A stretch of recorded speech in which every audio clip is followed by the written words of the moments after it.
주 안에서 사랑하는 모든 성도님들, 이 새벽 훈련 도비새 예배에 온라인으로 또 현장에 이렇게 오신 모든 성도님들 진심으로 환영하고 또 축복합니다. 누가복음 이 24장을 함께 읽으니 말씀을 통해서 주께서 주님을 사모하는 우리 모두에게 꼭 필요한 은혜로 함께 해주시기를 간절히 소원합니다. 오늘 함께 읽은 이 말씀은요, 이 누가복음의 마지막 부분입니다. 성경 말씀 어느 부분이든지 다 중요하지만 오늘 읽은 이 24장 말씀이 누가복음의 이 마지막 부분이라는 점을 좀 고려하면서 말씀을 묵상하고 생각하면 좋겠습니다. 오늘 이 본문은요, 누가복음의 결론 부분에 해당하죠. 마지막이니까요. 결론이라는 말의 의미는요, 지금 이 24장 이전 23장까지 누가복음 1장에서 23장까지 한 모든 말씀들을 마지막 결론 내리는 의미이고, 그런 점에서 이 24장이 없다면 앞에서 그 길게 말했던 것을 이해하기 어렵거나 또 그 앞에서 말한 모든 것들의 의미가 별로 없을 수 있다는 뜻이기도 합니다. 좀 과한 표현일 수 있겠지만 진솔하게 말하자면요, 이 24장의 말씀이 없으면 누가복음 23장까지의 말씀은 좀 과한 표현이지만 속임일 수 있고요, 일종의 사기고 범죄라고 해야 할 그런 것입니다. 그런 점에서 이 결론의 24장의 말씀은 굉장히 중요하죠. 만약에 23장 그 예수님의 죽음과 장례로 말씀이 끝나버렸다면 이 24장 부활이 없이 부활에 관한 기록의 말씀이 없으셨다면요, 그 이전까지 예수님께서 하셨던 가르침이나 행적들은 사실상 이게 맞지가 않게 됩니다. 이해가 어렵죠. 황당한 이야기들밖에 안 될 것입니다. 당장 누가복음 1장부터 문제가 심각해지는데요. 1장 예를 들어 31절에 보면요, 보라 내가 잉태하여 아들을 낳으리니 그 이름을 예수라 하라. 너무도 잘 알고 익숙한 말씀이죠. 우리의 유일한 구세주이신 예수님께서 사람의 몸을 입고 이 땅에 오시는 사건에 대한 말씀인데요, 이 누가복음 마지막 24장의 이 부활에 관한 말씀이 없다면 이 마리아에게 한 천사의 그 수태고지는 황당한 말씀일 뿐이고 좀 웃기는 이야기밖에 될 수 없을 것입니다. 그 중요한 예수님의 동정녀 탄생, 예수님의 무죄함, 그렇게 죄가 없는 분이시기 때문에 우리의 죄를 대신하실 수 있는 자격이 있으신 유일한 분이시라는 것도 근거가 없는 소리가 될 수 있기 때문입니다. 1장뿐이겠습니까? 예수님의 공생의 시작 부분인 요단강에서 세례 사건 여러분 잘 아시죠? 그때 하늘에서 울려 퍼진 음성이 무엇입니까? 너는 내 사랑하는 아들이라. 이 중요하고도 결정적인 말씀도 그저 하나의 흘러가는 소리일 수밖에 없게 되는 것이죠. 반대로 이 누가복음 24장 말씀의 입장에서 보자면은 누가복음 1장의 말씀도 절대적으로 중요하고, 누가복음 또 예수님의 이 세례 사건에서 울려 퍼진 하늘의 음성도 너무도 소중하고 너무도 맞는 말씀이 되는 것입니다. 이 말씀은 정말 우리에게 소망이 되고 생명이 되는 말씀일 수밖에 없는 것이죠. 24장이 없다면 그 이전에 기록된 1장에서 23장까지의 모든 말씀들, 예수님의 공생애, 예수님의 가르침, 표적들 사실상 별 의미도 없고 이해도 잘 안 되는 말씀일 수밖에 없게 됩니다. 그리고 그렇게 된다면은 이 새벽에 모니터와 이렇게 안아주신 본당에 앉아있는 우리들도 참으로 많이 불쌍한 사람들일 수밖에 없게 되는 것이죠. 이 점을 일찍이 사도 바울은 잘 알고 깨달았기 때문에 고린도전서 15장에서 이런 말씀을 기록하고 있죠. 고린도전서 15장 17절부터 몇 구절 제가 읽겠습니다. 그리스도께서 다시 살아나신 일이 없으면 너희의 믿음도 헛되고 너희가 여전히 죄 가운데 있을 것이요 또한 그리스도 안에 잠자는 자도 망하였으리니 만일 그리스도 안에서 우리가 바라는 것이 다만 이 세상의 삶뿐이면 모든 사람 가운데서 우리가 더욱 불쌍한 자이라. 반대로요, 예수님의 부활이 진짜였다면 무엇입니까? 믿는 자가 가장 복되다는 말이 되는 것이죠. 예수님을 믿는 것이 최고로 잘하는 일이 되는 것입니다. 그것 말고는 사실 없습니다. 예수님께서 하신 모든 말씀과 행적이 다 맞는 말씀이고 참으로 그 말씀을 가까이 해서 사는 것이 우리 인생의 답이라는 것을 의미하게 됩니다. 예수님이 진짜 부활하셨다면, 이 누가복음 오늘 읽은 이 본문의 말씀처럼 그렇게 예수님이 제자들에게 부활하신 예수님이 말씀하시고 그들에게 이 믿음을 심어 주신 것이 맞다면요, 이처럼 예수님의 부활을 기록하고 있는 이 24장의 말씀은요, 1장에서 23장까지의 모든 말씀의 당연한 귀결이기도 하고, 또 24장이라고 하는 말씀에 도달한 시점에서 보자면은 이전까지의 모든 말씀들이 다 맞고 진리라는 것을 부인하지 못하게 하는 것이 바로 이 24장에 우리가 오늘 함께 읽은 이 본문의 말씀입니다. 24장의 이 마지막 누가복음의 결론의 말씀 때문에 이 복음서에서 기록하고 있는 귀신을 쫓아낼 때 귀신의 왕 바알세불의 힘을 쫓아낸 것, 바알세불의 힘을 입어서 예수님이 귀신을 쫓아낸 것이 아니라 하나님의 아들이시기 때문에 귀신을 쫓아낸 것이 맞다는 확증이 되는 것이죠. 또 율법의 정결법을 따르지 않았기 때문에 부정하여진다고 주장했던 바리새인들을 향해서 예수님께서 들어가는 것이 사람을 더럽게 하는 것이 아니요 속에서 나오는 것이 사람을 더럽게 하신다고 하신 이 예수님의 가르침도 정말 맞고 우리가 그대로 인정할 수밖에 없게 되는 것이죠. 또 유월절 만찬에서 예수님이 떡을 떼시면서 하셨던 말씀 기억들 하시죠? 떡을 떼시면서 이 떡은 너희를 위한 내 몸이라고 하셨고, 또 잔을 나누시면서 이 잔은 내 피로 세우는 새 언약이라고, 너희를 위하여 붓는 것이라고 말씀하셨죠. 이 떡은 내 살이요, 이 포도주 잔은 내 피라고 하시는 이 말씀은요, 참 이 부활이 없다면 황당한 말씀이고 괴기한 말씀이 아닐 수 없습니다. 반대로 그리스도의 부활이 맞고 24장의 이 말씀이 맞다면 예수님의 이 만찬의 말씀은 우리를 살리는 예수님의 대속의 십자가의 죽음을 설명하신 말씀일 수밖에 없습니다. 누가복음 24장은 예수님의 공생의 사건 동안 공생의 동안에 사사건건 예수님과 대결하고 논쟁하고 갈등하고, 그러다가 결국은 예수님의 가르침이 잘못이고 예수님이 신성을 모독한다고 주장할 뿐만 아니라 마침내는 예수님을 죽여야 한다는 결론에 이르렀고, 그래서 예수님을 실제로 십자가에 못 박은 유대인들이 옳은 것이 아니라 잘못이었음을 확증해 주는 것이기도 합니다.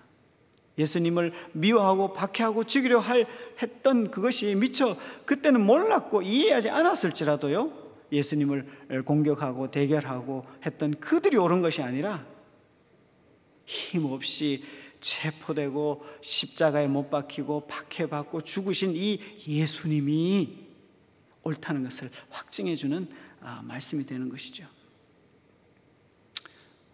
그 예를 우리는 다메섹 도상에서 예수님을 만났던 사도 바울을 통해서도 분명하게 확인할 수 있습니다.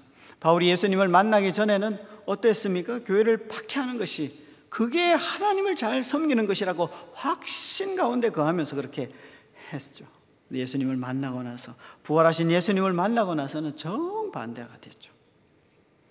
예수님을 위해서, 이 복음을 위해서 자기의 목숨까지도 조금도 아까워하지 않는다고, 그것이 맞다고 바울이 고백하고 있죠. 그러므로 부활의 관점에서 보자면 예수님은 참으로 맞으신 분이시고 예수님의 말씀은 모두 절대적인 진리일 수밖에 없습니다. 그리고 예수님의 말씀과 행적을 기록한 누가복음의 말씀을 마무리하는 이 누가복음 24장은 무엇보다도 제자들에게 이 믿음, 이 부활하신 예수님을 믿는 믿음을 심어주려고 힘쓰시는 예수님의 모습을 기록하고 있는데요, 그런 점에서 본문을 통해서 이 믿음에 대해서 우리가 생각해 보는 것은 아주 중요하죠. 우리가 구원받는 길은 율법의 행위가 아니라 믿음으로 되는 것이라고 다 믿는 줄로 믿습니다. 그렇기 때문에 믿음은요, 본질적으로 중요할 수밖에 없습니다. 믿음이 아니면 이 의롭게 되고 구원 얻는 일이 해결이 안 되기 때문이죠. 또 믿음은 우리의 신앙생활에서 실제적으로도 정말 중요하죠. 그리스도인의 삶을 신앙생활이다, 믿음생활이라 이렇게 하지 않습니까? 모든 예배나 훈련이나 양육이나 봉사나 섬김이나 어떤 것들을 우리 그리스도인들이 하는 것들을 통칭해서 믿음생활한다 이렇게 말하지 않습니까? 이 믿음이 얼마나 근본적이고 중요한 것입니까? 믿음이라는 요소를 제외해버리고 나면요, 구원의 문제는 물론이거니와 우리의 생활 전체에 대해서 활동 실천하는 것들 대부분에 대해서 우리가 참 설명하기가 어려울 것입니다. 황당할 것입니다. 그만큼 믿음이 중요한데요, 여기서 이 중요한 것 하나는요, 그 믿음이 바른 믿음이어야 한다는 것이죠. 성경적인 믿음이어야 한다는 것이에요.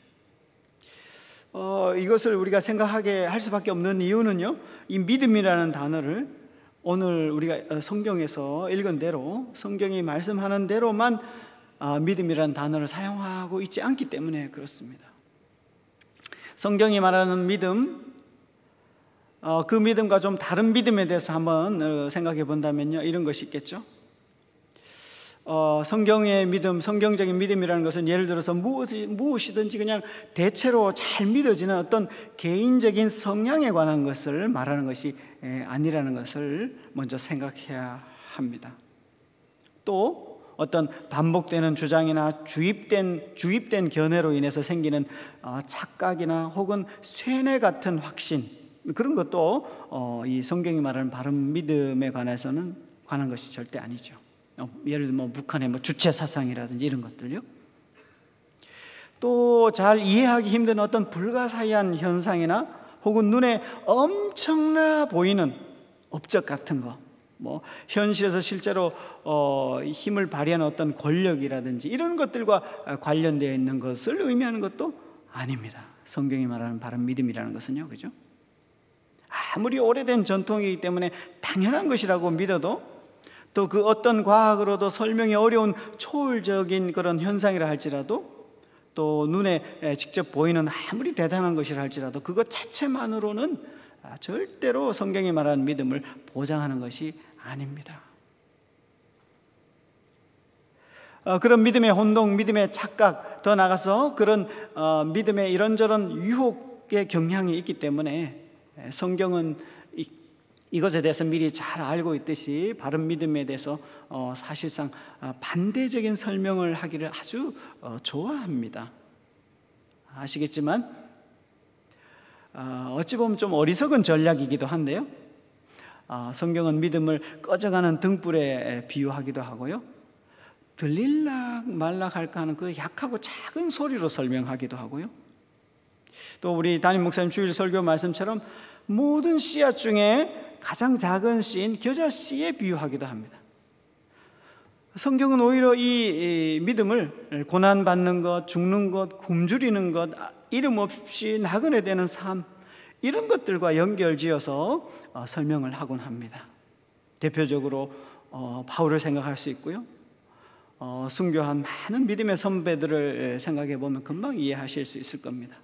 또 무엇보다 믿음의 장이라고 하는 히브리서 11장을 한번 천천히 읽어보십시오. 그런 믿음에 대해서 성경이 어떻게 설명하는지요. 믿음에 대한 이와 같은 성경의 설명들은 참 어리석어 보이기도 하지만, 그러나 그것은 진리이고 미련해 보이는 듯하지만 그것은 참된 지혜요, 유일한 진리입니다. 오늘 본문으로 돌아오면요, 성경이 말씀하는 이 같은 믿음을 설명하기 위해서 부활하신 예수님을 믿는 것에 관해서 예수님께서는 제자들에게 말씀하시는 것을 보게 됩니다. 성경이 말씀하는 구원 얻는 그 믿음, 영생을 얻게 하는 그런 믿음은 나 자신의 어떤 성격이나 기질 혹은 우리의 체험에서 출발하는 그런 종류의 믿음이 아닙니다. 성경이 말하는 믿음은 한마디로 예수님에게서 출발하는 믿음입니다. 예수님에게서 출발하는 믿음입니다. 예수님의 어떤 것에 대해서 관련되는 것으로부터 출발하는 것이죠. 예수님이 어떤 분이신 것을 받아들이는 것과 관계되는 것이 성경이 말하는 믿음, 바른 믿음, 우리에게 생명을 주고 영생케 하는 그 믿음인 것이죠. 예수님이 어떤 분이신지에 대한 결정적인 것이 그 이전의 모든 가르침과 예수님의 행적을 확증해주는 바로 이 부활이라는 것입니다. 사랑하는 성도 여러분, 주님이 잘 믿어지십니까? 믿음이 쉽습니까? 믿음은 좀 쉽고 믿음은 잘 되는데 그 믿음으로 사는 게 어렵습니까? 믿음으로 사는 것도 쉽지 않고 믿음은 본질적으로 쉽지 않습니다. 나를 믿는 믿음이 아니라 성경이 말하는 믿음은, 이 기독교의 믿음은 하나님을 믿는 믿음이기 때문에 기본적으로 믿음은 쉽지 않습니다. 요한복음 3장이 말씀하시는 것처럼 잘 아시죠? 성령이 아니면 안 되는 것이 믿음입니다. 고린도전서 12장 3절에 보면 성령으로가 아니면 예수님을 주라고 고백할 수가 없다고 했습니다.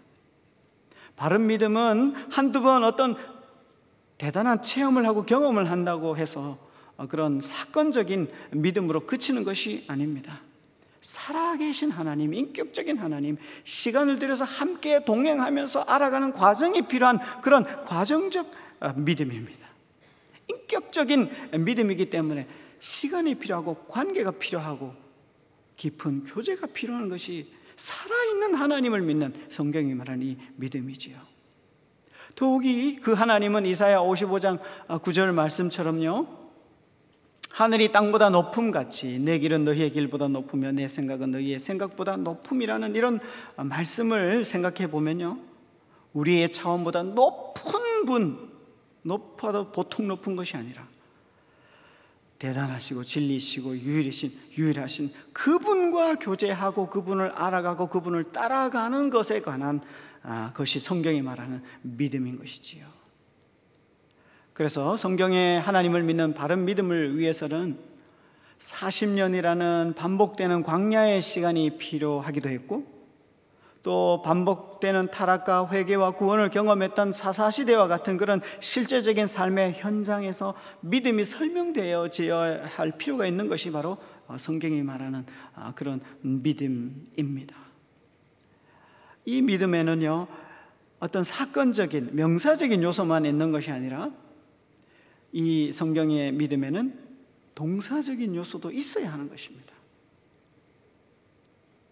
그런 성경적 바른 믿음을 갖는 것이 오늘 본문처럼 부활하신 예수님께서 공생을 함께 보냈던 제자들을 반복적으로 만나 주시고 말씀해 주시고 믿음을 갖도록 하시는 것을 보면 주님이 원하시는 바른 믿음을 가지고 살아가는 것은 쉽지 않다는 것을 금방 우리가 확인하게 됩니다. 감사하게도 오늘 본문은요, 바른 믿음으로 살아가도록 하기 위해서 예수님이 어떻게 하셨는지를 보여주고 있는데요, 크게 두 가지로 생각해 보고 싶습니다. 첫째는요, 36절 본문인데요, 이 말씀을 할 때 예수께서 친히 그들 가운데 서서 이르시되 너희에게 평강이 있을지어다 하시니 그들이 놀라고 무서워하여 그 보는 것을 영으로 생각하는지라. 첫 번째로 예수님께서 이 바른 믿음을 제자들에게 심어주기 위해서 하신 일은요, 체험하도록 하는 것이었습니다. 체험.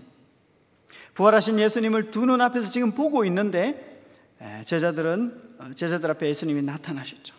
근데 그들은 눈으로 직접 보고 있으면서도 십자가에 죽으신 그 예수님이 무덤에 장사 지낸 지 사흘 만에 부활하여서 이렇게 나타나 있음에도 불구하고요, 믿을 수가 없었습니다.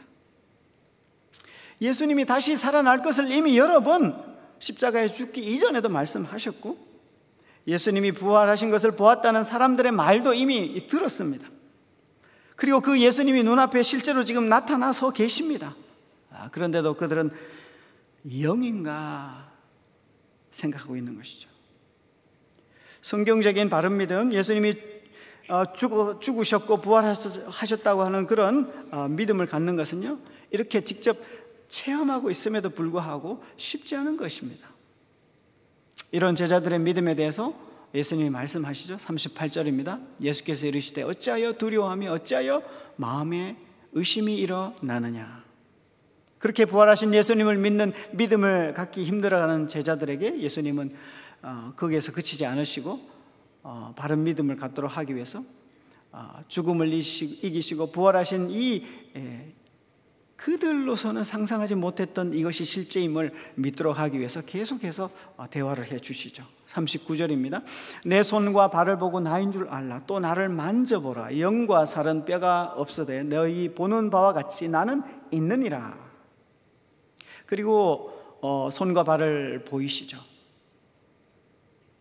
그런데도 아직 예수님의 부활하신 예수님을 믿는 믿음에 온전히 이르지 못하는 그런 분위기입니다. 41절에서 43절 부분은 이렇습니다. 그들이 너무 기쁨으로 아직도 믿지 못하고 놀랍게 여길 때에 이르시되 여기 무슨 먹을 것이 있느냐 하시니 이에 구운 생선 한 토막을 드리니 받으사 그 앞에서 잡수시더라. 이 사건에서 우리는 몇 가지를 생각하게 되는데, 우선 성경이 말하는 바른 믿음, 우리의 그 믿음은요, 없는 것을 그냥 허황된 것을 그냥 우리끼리 만들어서 이렇게 꾸며서 믿는 것이 아니라는 것을, 그냥 종교적인 어떤 경향 때문에 믿음을 말하는 것이 아니라는 것을 꼭 생각을 하셔야 됩니다. 객관적으로 확실하게 일어난 일, 실제 하는 팩트에 관한 것임을 알 수 있습니다. 그것은 바로 예수님이시고 예수님이 죽고 부활하셨다는 것이죠. 그 예수님은 하나님이셨고 우리의 죄를 구원하기 위해서 육신의 몸을 입고 이 땅에 오신 분이시라는 사실을 받아들이는 것에 관한 것입니다.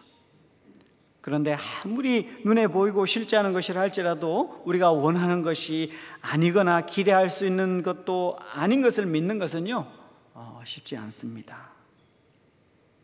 그것이 예수님의 십자가의 죽음과 부활은 그야말로 우리가 믿기 힘든 최고봉이라고 할 수 있죠.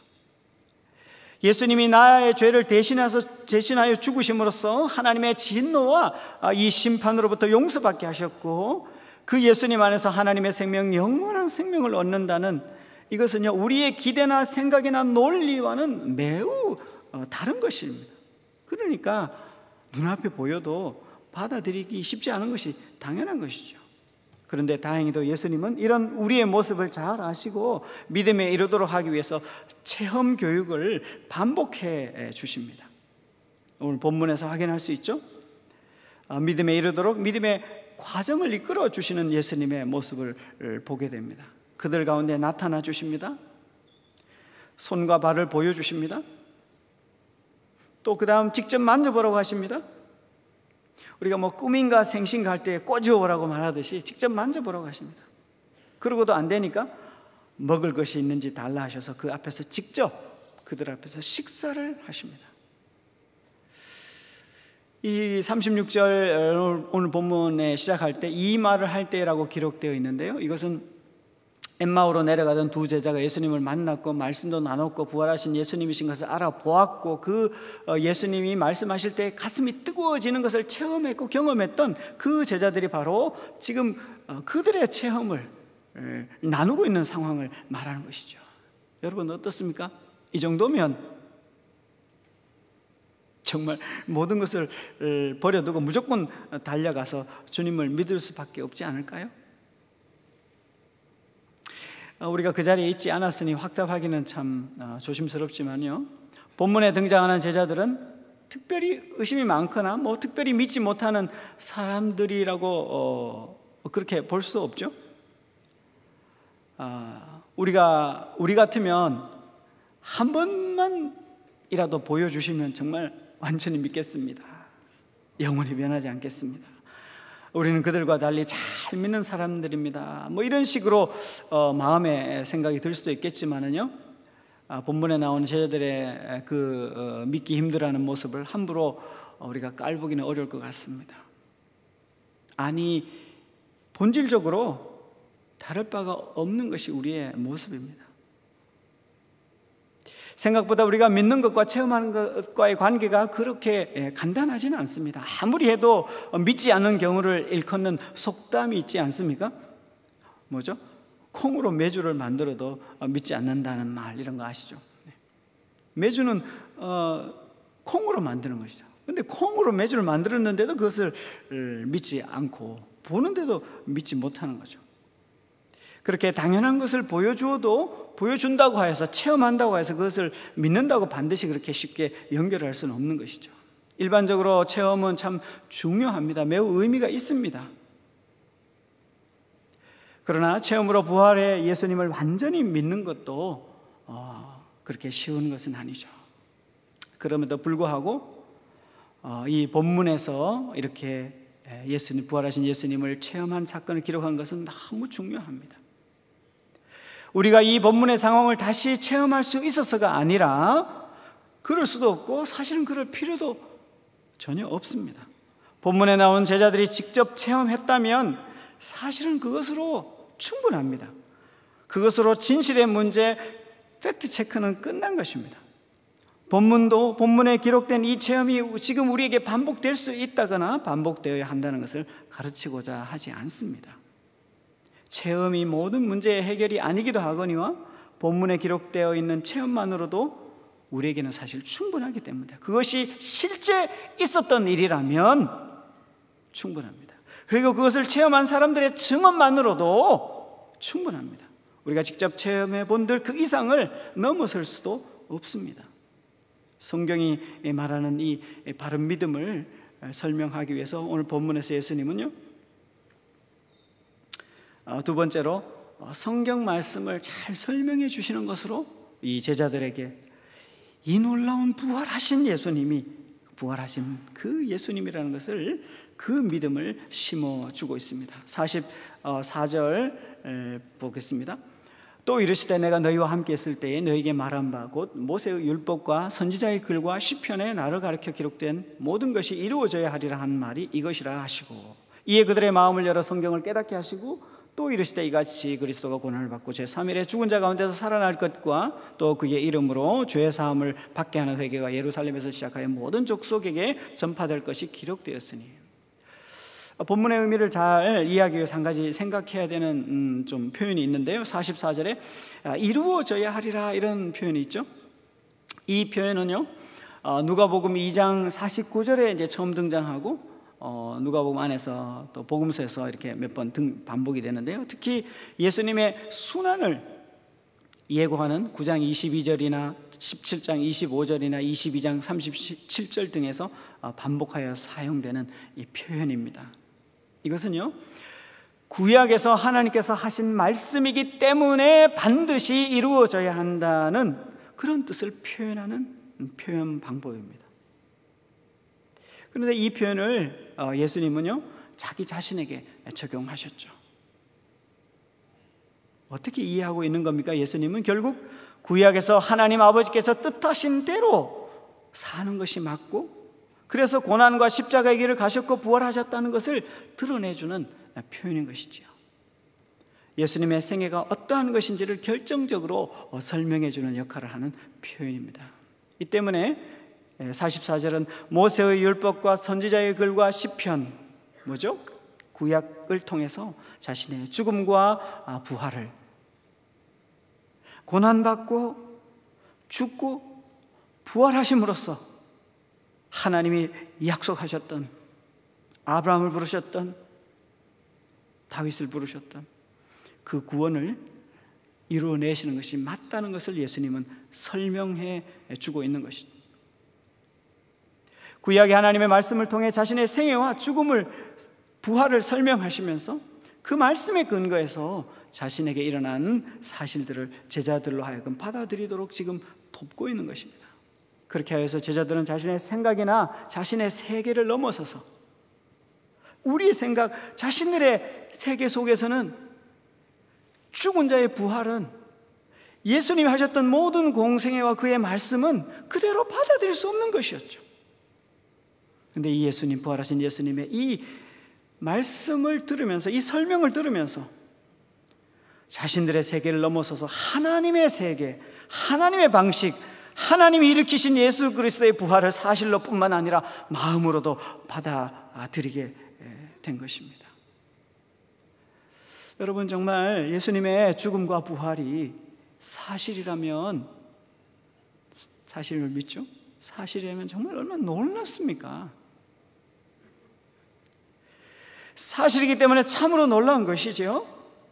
그래서 우리는 2년 동안이나 제자훈련, 사역훈련 이렇게 훈련을 받습니다. 마치 예수님이 한 번만 이 믿음을 설명해 주신 것이 아니라 두 번의 과정을 통해서 체험으로도 제자들에게 이 믿음을 심어주시고, 말씀으로도 죽음을 이기시고 부활하신 예수님을 받아들일 수 있는 믿음, 이 예수님을 받아들임으로 그 이전까지 23장까지 하신 예수님의 모든 말씀과 가르침이 정말 진리이고 맞다는 것을 받아들일 수 있도록, 그런 믿음을 가질 수 있도록 도와주신 것이죠. 그래서 우리 훈련생들도 한 번이 아니고 제자훈련 1년, 사역훈련 1년, 이렇게 2년으로 훈련을 받고 있는 것이죠. 그리하여 예수님이 하신 모든 말씀과 행적을 진리로 받아들일 수밖에 없도록 말입니다. 이 과정은요, 마치 45절에서 이에 그들의 마음을 열어 성경을 깨닫게 하시고 라면서 예수님이 하신 것을 수행하는 과정이라고도 할 수 있습니다. 이 45절에서 마음을 열어 성경을 깨닫게 하신다는 말씀은요,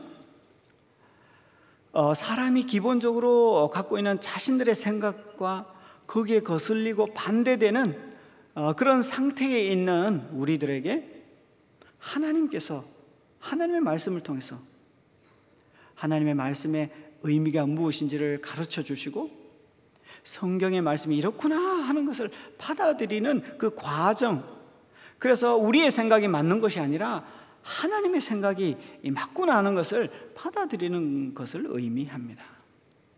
그리하여 이제 제자들은 예수님의 승천 이후에 초대교회 증인으로 살게 되는 것이죠.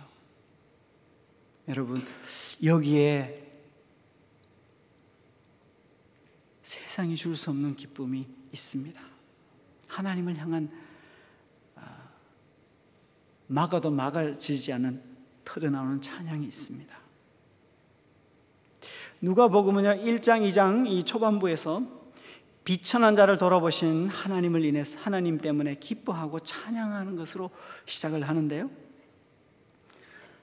비천한 인생을 돌아봐 주시는 그 완성이 되시는 예수님의 대속의 죽음과 부활로 인해서 기쁨과 찬양으로 이 누가복음은 마무리됩니다. 그리고 그 가운데는 죽고 부활로 인해서 참 예수님을 만나고 받아들이고 믿을 수밖에 없는, 예수님이 그런 분이시라는 그 사실을 인정하고 받아들이고 동의하게 되는 이 믿음으로 나아가는 증인들의 사도들이, 증인들의 제자들이 만들어지는 것이죠. 우리 모든 성도님들 평생의 삶에 이와 같이 이런 믿음으로, 그리고 이 믿음 때문에 이 믿음의 증인으로 살아가시는 은혜가 있으시기를 간절히 소원합니다.